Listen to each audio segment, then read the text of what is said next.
Hi guys, welcome to our channel Mahir Shaikh. నేను మీ Sumayya. ముందుగా మన ఛానల్ని సబ్స్క్రైబ్ చేసుకోండి, పక్కనే బెల్ ఐకాన్ కూడా ఉంటుంది, యాక్టివేట్ చేసి పెట్టుకోండి. ఈరోజు బ్లాగ్ వచ్చేసరికి రంజాన్ డే 11 బ్లాగ్ అనమాట. ఎర్లీ మార్నింగ్ 4కి అయితే లేచాను. 10 minutes to 4కే లెగుస్తా అనమాట. మళ్ళీ ఫోన్ చూసుకొని అది చూసుకొని ఇది చూసుకొని లేచేసరికి 4 అయిపోతుంది. నేను కంటిన్యూషన్ వీడియోలో చూపించాను కదా, నైట్కి రైస్ పెట్టేశాను అని చెప్పేసి. అదేమైందంటే ఒక లేయర్ అంతా పైనంతా ఎండిపోయింది పొద్దున్న లేచేసరికి. సో కర్రీ కూడా ఉంది, ఇంకా చేసే పని అయితే ఏమీ లేదు. ఇవాళ పీస్ఫుల్గా నమాజ్ అయితే చదువుకోవాలి, తహజుద్ నమాజ్ అనుకున్నాను. తర్వాత ట్యాబ్లెట్ వేసుకొని సబ్జా వాటర్ తాగేసాను. కర్రీ కూడా ఉంది. నైట్ అన్నం కొంచెం మిగిలింది కదా, అది కూడా వేడి రైస్లో పెట్టేసాను అనమాట. సబ్జా వాటర్ నానబెట్టేసుకోవడం మర్చిపోయా, అందుకోసమని నానబెట్టేసుకుంటున్నాను అనమాట. తర్వాత సెహరీ అయితే చేసేసాము చిన్నగా. అలా సెహరీ అయిపోయిన తర్వాత ఈ పుదీనా కాడలు ఎందుకు చూపిస్తున్నానో తెలుసా? నాకు ఇప్పటికి కూడా టైం సెట్ అవ్వలేదు. అసలు నేను మర్చిపోతున్నా వీటిని మట్టిలో వేయడానికి. దీంట్లోనే కొమ్మలు పెట్టేస్తుంది అది. సో చూద్దాం ఎంతవరకు ఎదిగిద్దో పాపం, చూద్దాం. టైం దొరికితే ఇవాళ రేపట్లో కూడా వాటిని మట్టిలో వేసేసి కొంచెం మెంతులు కూడా వేద్దామని అయితే అనుకుంటున్నాను. సో పాలు వేడి చేసుకుంటున్నాను, అంతలోపు ఆ క్లిప్ అయితే తీసాను అనమాట. కాఫీ పౌడర్ కూడా అయిపోవచ్చింది, ఒక 2 days ఉంది.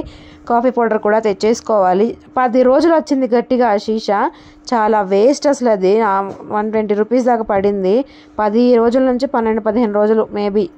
నేను కొంచెం స్ట్రాంగ్గా తాగుతాలేండి, అందుకోసమే అనుకుంటా. సో వచ్చేసరికి కాఫీ కలుపుకుంటున్నాను. సెహరీ టైం అయితే అయిపోవచ్చింది. ఫాస్ట్గా తాగేయాలి.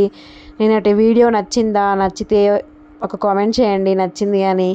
చాలా వరకు కామెంట్ చేస్తున్నారు, అందరికీ థ్యాంక్ యూ సో మచ్ అండి. మీకు బోర్ కొట్టకుండా ఉండాలని నా ప్రయత్నం కూడా.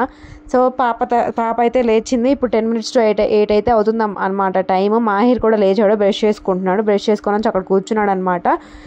సో రైస్ అయితే పెట్టేశాను. పొద్దున్న రైస్ లేదు కదా, నైట్ది కొంచెం ఉంది. అయినా కానీ నైట్ రైస్ మధ్యాహ్నం లంచ్లో కంటే కష్టము బాబుకి. తర్వాత జావ అయితే కాస్తున్నాను అనమాట. ఇద్దరికి జావ కాసిన తర్వాత జావ కాస్తూనే ఇంకొక వైపు అంట్లు కూడా కడిగేసాను, వెజల్స్ వాష్ చేసుకున్నాను. తర్వాత జావ త్వరగా చల్లారాలి, ఎందుకంటే టైం అస్సలు లేదు. మాహిర్కి లేట్ అయిపోతుందేమో అని భయం వేస్తుంది. అదేంటో పైన ఒక లేయర్ లాగా ఫామ్ అయిపోతుంది రాగి జావలో.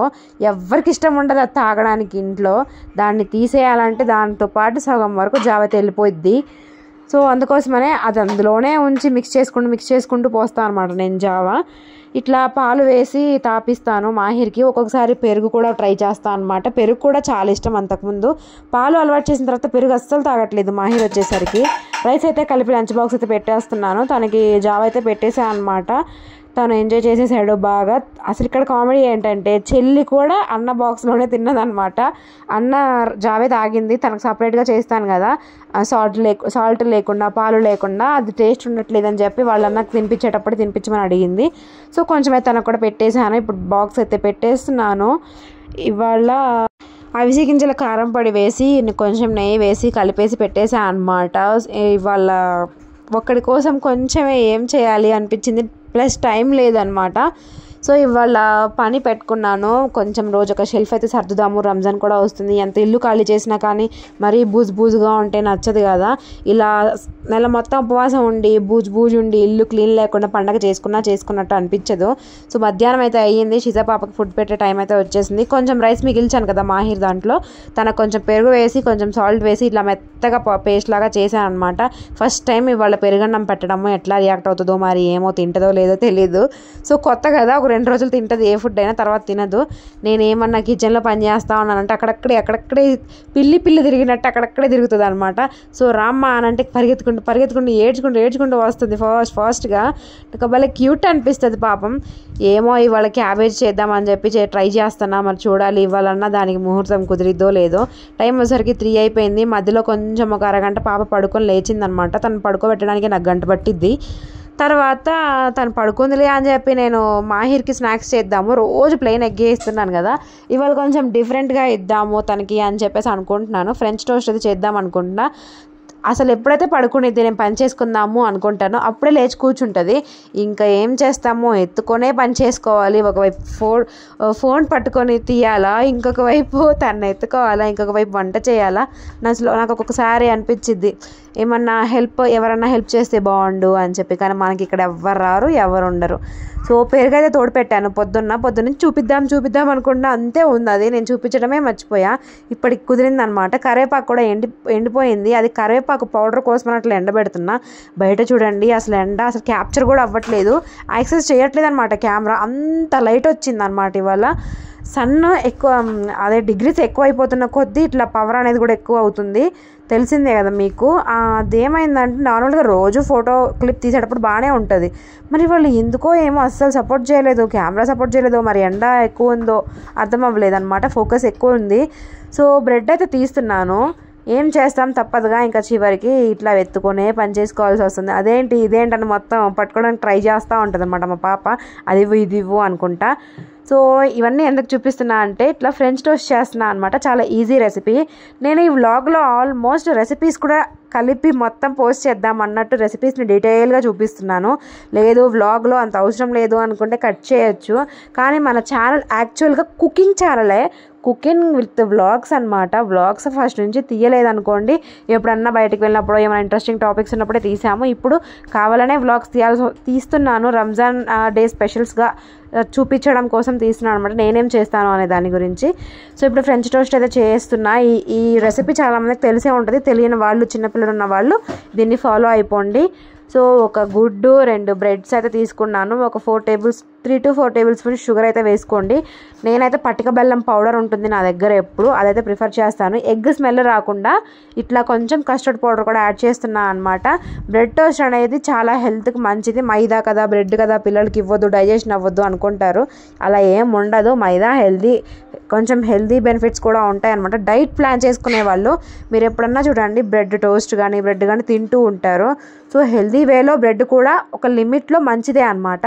సో మిశ్రమం మొత్తాన్ని కలిపేసి కొంచెంగా పాలు వేసుకుంటూ కలుపుకోవాలన్నమాట. కలుపుకున్న తర్వాత బ్రెడ్ అట్లా ముంచేసి తవా పైన అయితే వేసుకోవాలి. తవాని ముందే గీ అప్లై చేసుకోవాలన్నమాట. అరోమా బాగుంటుంది, ప్లస్ పిల్లలకి మంచిది కాబట్టి.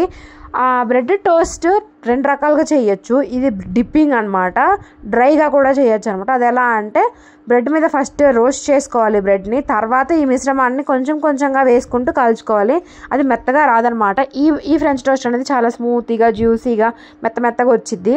అదేమో కొంచెం డ్రైగా జస్ట్ బ్రెడ్ ముక్క తినట్టే ఉంటుంది, కానీ స్వీటీగా కూడా ఉంటుంది అనమాట. దానికి ఎక్కువ పాలు అవసరం లేదు, దీనికి కొంచెం ఎక్కువ పాలు పడతాయి అనమాట.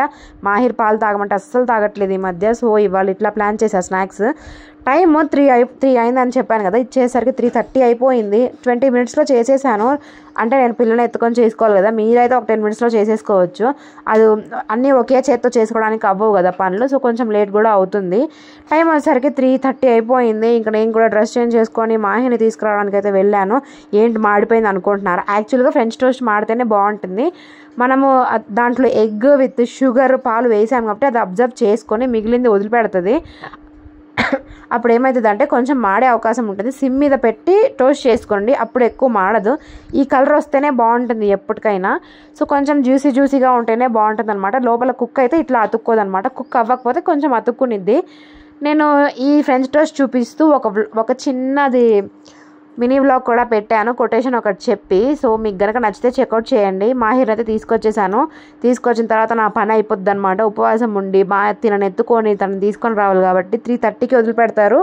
సో కొంచెం ఇబ్బందిగా అనిపిస్తుంది కదా ఎప్పుడైనా ఎవరికైనా. సో తర్వాత చెల్లి నేను తీస్తా అంటే సరే తీయమ్మా అని తీపించుకుంటున్నాడు. ఫ్రెంచ్ టోస్ట్ అయితే ఇచ్చేసాను. మా బాబుని అవిసెగింజంత యాక్టింగ్ చేయరా నాయన అంటే ఆనపకాయ అంత యాక్టింగ్ చేస్తాడనమాట. అంటే వాడు జెన్యూన్ రివ్యూనే ఇస్తాడు, నాకు అట్లా అనిపిస్తుందో మరి తెలీదు.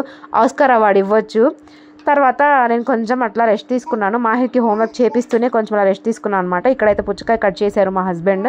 నేను రెస్ట్ తీసుకుంటున్నానని చెప్పి 2 days నుంచి ఆయనే కొంచెం ప్రిఫర్ చేస్తున్నారు అనమాట. ఇఫ్తారీ రెడీ చేస్తున్నారు.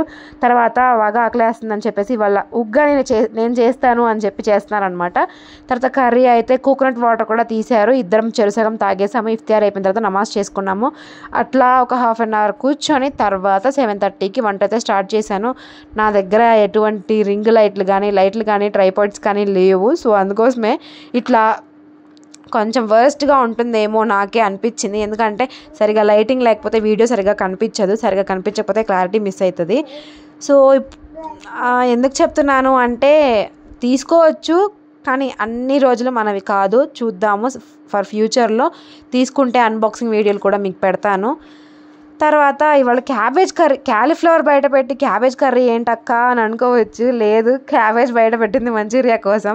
నేను ఆ టైంలో గ్యాప్లో కొంచెం అలా నాప్ తీసుకునేసరికి టైం అయిపోయింది, అందుకోసమే చేయలేదు.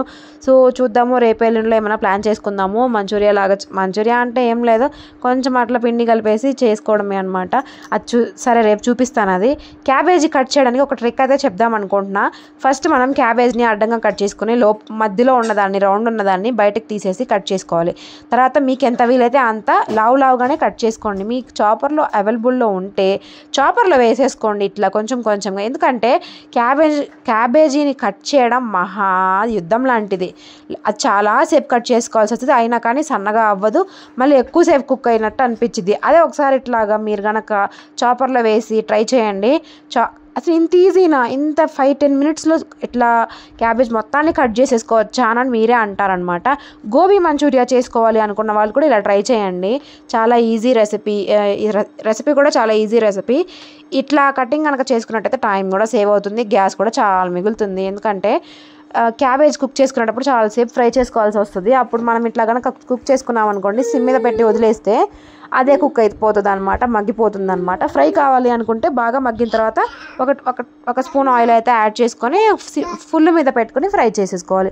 ఇప్పుడు నేను మీకు రెసిపీ కూడా చూపిస్తాను. మధ్యలో మాహిర్ వచ్చి ఇట్లా గీతలు గీవా మమ్మీ హోంవర్క్లో రాసుకోవడానికి అని చెప్తున్నాడు. ఇందాక కొంచెం రాపిచ్చాను, కొంచెం బ్రేక్ ఇచ్చి మళ్ళీ ఒక 2 అవర్స్ గ్యాప్ ఇచ్చిన తర్వాత మళ్ళీ అయితే రాసుకుంటాడు అనమాట. ఎంత క్యూరియాసిటీయో మాహిర్కి. ఫోన్ ముందు పెట్టి ఇట్లా వర్క్ చేస్తూ ఉంటాను కదా నేను. ఏంటి మమ్మీ, ఎందుకు మమ్మీ, ఏమైంది మమ్మీ, ఎవరన్నా కాల్ చేశారా అని చెప్పి అడుగుతూ ఉంటాడు. మా సీత పాప కూడా ఆడుకుంటూ ఉందన్నమాట. నేను క్యాబేజ్ కట్ చేస్తుంటే నా చున్నీ కొనలు నోట్లో పెట్టుకొని అక్కడ నించొని ఉందన్నమాట. సో నిన్న ఎందుకు కొంచెం డిప్రెస్డ్గా వీడియోలో ఉన్నాను అంటే సంథింగ్ ఫ్యామిలీ ఇష్యూస్ అట్లా రావడం జరిగింది. వీడియోస్ వల్లే ఏమో అని నాకు అనిపించింది. ఎవరో ఫోన్ చేసి మా ఇంట్లో విషయాలు అట్లా జడ్జి చేయడం నాకు నచ్చలేదు. అందుకోసమే నాకు కొంచెం కోపం వచ్చింది అనమాట. కొంచెం కాదు, బీభత్సంగా వచ్చింది, కానీ నేనే కంట్రోల్ చేసుకున్నాను. ప్రతి ఒక్కరికి సమాధానం చెప్పాల్సిన పని నిజంగానే లేదు. చరతి గారు, మీరు చెప్పిన వర్డ్స్ నాకు భలే హ్యాపీ అనిపించాయి. ఎందుకంటే నిజమే మీరు చెప్పిన వర్డ్స్. నాకు ఎందుకు హ్యాపీ అనిపించిందంటే ఎవరో తెలియకుండా నన్ను ఇంతలా సపోర్ట్ చేస్తున్నారు, నన్ను ఇంతలా నమ్ముకొని నా వీడియోస్ చూస్తున్నారు అంటే ఇట్లా నా వీడియోస్ ఎంతమంది చూస్తున్నారో కదా. సో బ్యాడ్ థింగ్స్ అవాయిడ్ చేసి, నెగిటివ్ అవాయిడ్ చేసి నేను కూడా పాజిటివ్ మాత్రమే తీసుకుందాం అనుకుంటున్నాను.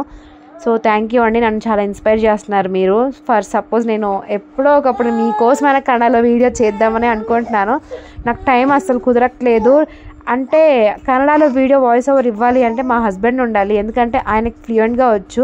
బై మిస్టేక్ ఏమైనా మిస్టేక్స్ పోతే మళ్ళీ వేరే ఒకళ్ళ చేత మాటలు అనిపించుకోవాల్సి వస్తుంది. ఎందుకంటే కామెంట్స్లో రాస్తూ ఉంటారు మీకు కన్నడ రానప్పుడు ఎందుకు అది ఇది అంటే మళ్ళీ నేను హట్ అవ్వాల్సి వస్తుందేమో అని చెప్పేసి కొంచెం డిలే చేస్తున్నాను అనమాట. చేస్తాను. సరే, ఈ వీడియోలో నేను ఒక మాట అడుగుదాం అని అయితే అనుకుంటున్నాను. మీకు రెసిపీస్ వేరుగా కావాలా, లేకపోతే వ్లాగ్స్లో ఓకేనా, లేకపోతే రెసిపీస్ వేరుగా పోస్ట్ చేయమంటారా, లేదా ఇంకేమన్నా కంటెంట్ కావాలా అనే దాని గురించి మీరు కామెంట్లో మెన్షన్ చేయండి. అప్పుడు నేను చేయడానికి ఖచ్చితంగా ట్రై చేస్తాను. వ్లాగ్స్ మార్నింగ్ పోస్ట్ చేసి కర్రీస్ రెసిపీస్ అన్నీ ఈవినింగ్ టైం అయితే పోస్ట్ చేసుకుందాం. ఓమా ఉగ్గానే తిన్నాం కదా, ఇంకా నైట్ అయితే ఆకలి వేయలేదు. అన్నం అయితే పెట్టేశాను కానీ తినలేదు. సో ఫైనల్గా ఒక దిల్పసన్ ముక్క తినేసి అంతే పడుకుని పోయాను. మా వారు బాబు ఇట్లాగా ఆరెంజ్ అయితే తిన్నారనమాట. సో మా డే ఇలా అయిపోయింది. అన్నం తినలేదు కదా, మరి రేపు ఎట్లా ఉంటుందో ఏమో చూడాలి. సో ఈ వీడియో నచ్చిందా? ఈ వ్లాగ్ కనుక నచ్చినట్టు లైక్ చేయండి, షేర్ చేయండి, సబ్స్క్రైబ్ చేయండి. Thank you so much for watching guys. Don't forget to subscribe. Thank you.